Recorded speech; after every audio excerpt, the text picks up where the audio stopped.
De fato, que adianta ao homem ganhar o mundo inteiro, mas perder a sua vida? Primeiramente, recebo uma surpresa aqui, porque não esperava. Ontem passei o dia todo com a minha mãe e com o meu irmão, e eles não falaram em nenhum momento que estariam presentes na missa. Muito obrigado pela presença de vocês. É uma grande surpresa. Queridos irmãos e irmãs, a homilia de hoje, então, é comigo. É uma tradição, quando a gente é ordenado, já inaugurar o microfone logo no primeiro final de semana. Então, antes da ordenação, o Padre Adriano havia combinado, e nas 3 missas, então, de domingo, eu conduzo essa reflexão da palavra de Deus junto de vocês. Prestamos atenção no que Deus hoje nos falou? De fato, que adianta o homem ganhar o mundo inteiro, mas perder a sua vida? O padre, no início da missa, mencionava que estamos no mês vocacional, já encerrando o mês vocacional, que é o mês de agosto, e ao longo das semanas ouvimos falar sobre o dia do padre, né? A vocação ao sacerdócio, a vocação matrimonial, a vocação dos religiosos, a vocação dos leigos, mas existe uma vocação primeira, anterior a todas elas, que é o chamado universal à santidade. Deus faz este chamado a todos nós, a cada um de nós, seus filhos batizados, mas a toda a humanidade. Então, antes ainda de pensarmos em sermos padres, em construirmos uma família e termos filhos, ou de nos tornarmos freiras ou frades, nós primeiramente devemos pensar em sermos santos. E, como todo chamado, a iniciativa é de Deus. Porém, quando nós, no nosso dia a dia, chamamos alguém, nós esperamos o quê? Uma resposta. Então, se Deus nos chama, se Ele faz um chamado de santidade para cada um de nós, Ele espera a nossa resposta positiva. Ele espera a nossa resposta com o nosso sim generoso a essa proposta de santidade de Deus para conosco. E a resposta deve ser livre. Não podemos nós sermos obrigados a responder a Deus. Deus em nenhum momento rompe com a nossa liberdade. E o que é então o santo? Quando falamos em santidade, falamos em santos, um primeiro momento recordamos dos santos dos altares, São Vicente de Paulo, Nossa Senhora, e às vezes a nossa tentação é de ver os santos como alguém muito distante de nós. Os santos são aqueles que estão lá em cima, estão elevados, estão em outro patamar. Porém, para eles chegarem a este estado, a essa estatura diante de Deus, a esta estatura da graça diante de Deus, eles começaram como cada um de nós, aqui nesta terra. Eles já não tiveram nenhum favorecimento anterior para que os elevasse a essa condição de santo. Pelo contrário, a vida deles também foi uma vida imperfeita, também foi uma vida em que alguns momentos pecaram, caíram, mas se levantaram. E a vida de santidade supõe um pouco disso mesmo. Em momentos de queda, mas sobretudo de soerguimento. Momentos em que precisaremos nos levantar e não ficarmos caídos na vida distante de Deus. O santo, se a gente pudesse resumir em pouquíssimas palavras, a gente poderia chamá-lo de amigo de Deus. O que é o santo? É o amigo de Deus. O amigo de Deus que obedece à voz do Senhor e que faz tudo aquilo que Ele manda, faz tudo aquilo que Ele pede. Porque não é apenas uma ordem, mas é um diálogo, é uma intimidade com que o santo tem com o Senhor, a tal ponto de traduzir na sua vida aquilo que Ele quer para si, que no fundo é a recompensa na vida eterna. E dessa forma, o Papa Francisco diz que a santidade é o rosto mais belo da Igreja. De fato, isso traduz na nossa vida essa caminhada nossa. A igreja é aquele povo peregrino que caminha nesta terra rumo à vida eterna.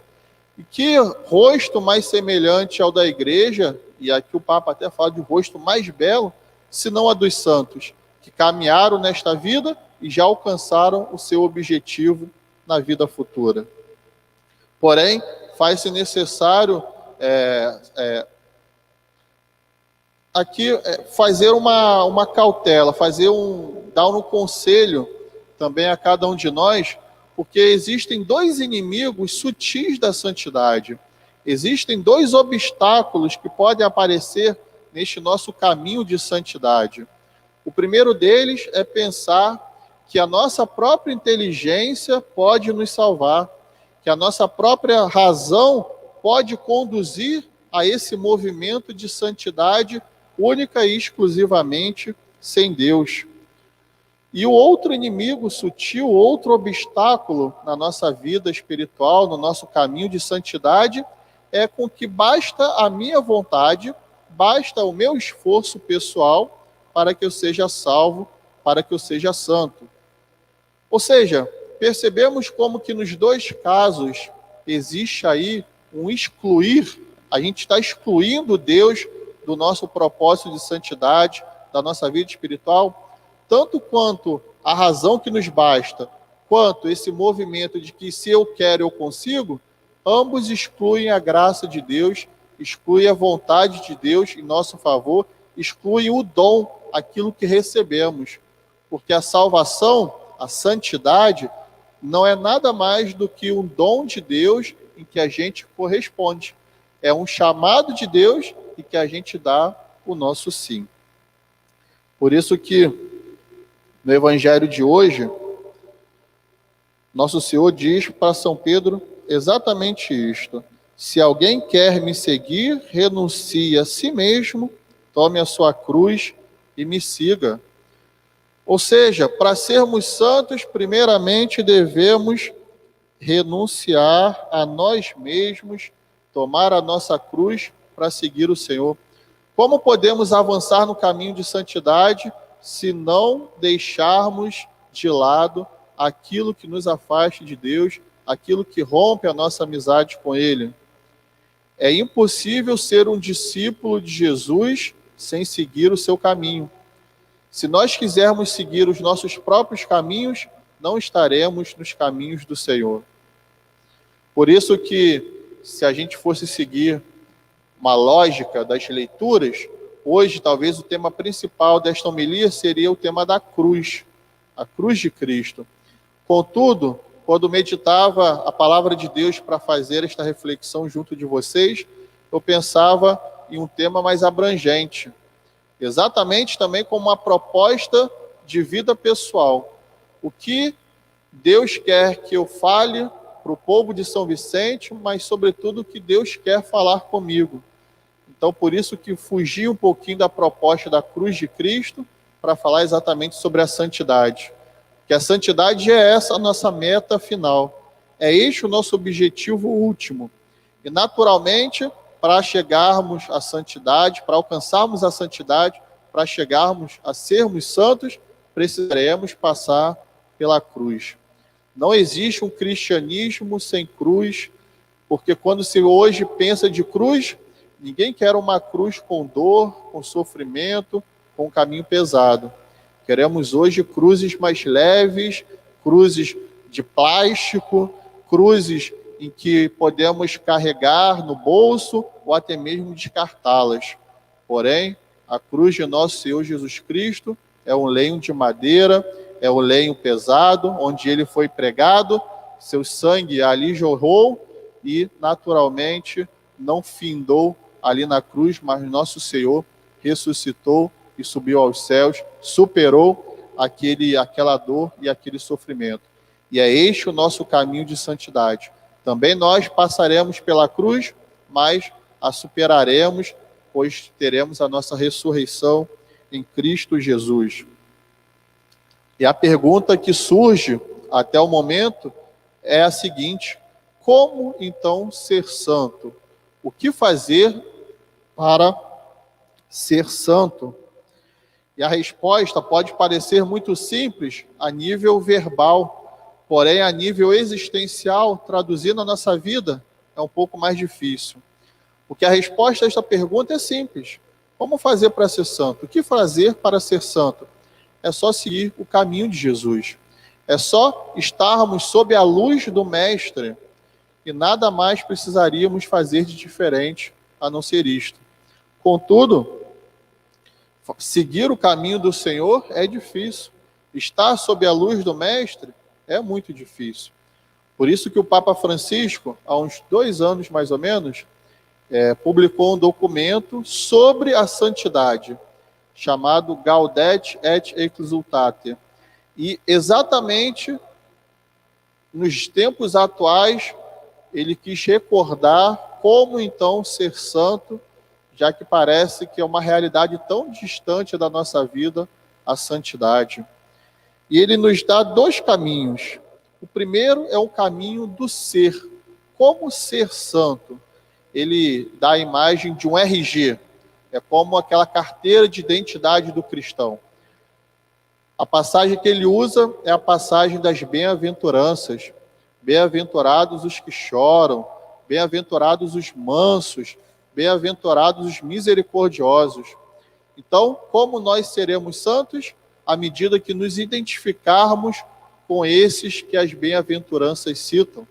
Então, fica também como um dever de casa, depois ler Mateus 5, Evangelho de Jesus Cristo segundo São Mateus, logo ali no capítulo 5º, no início, fala das bem-aventuranças. Então, seguirmos esses conselhos de Jesus nas bem-aventuranças vão nos configurar ao Cristo Santo. E o que fazer, então? Como agir para eu ser santo?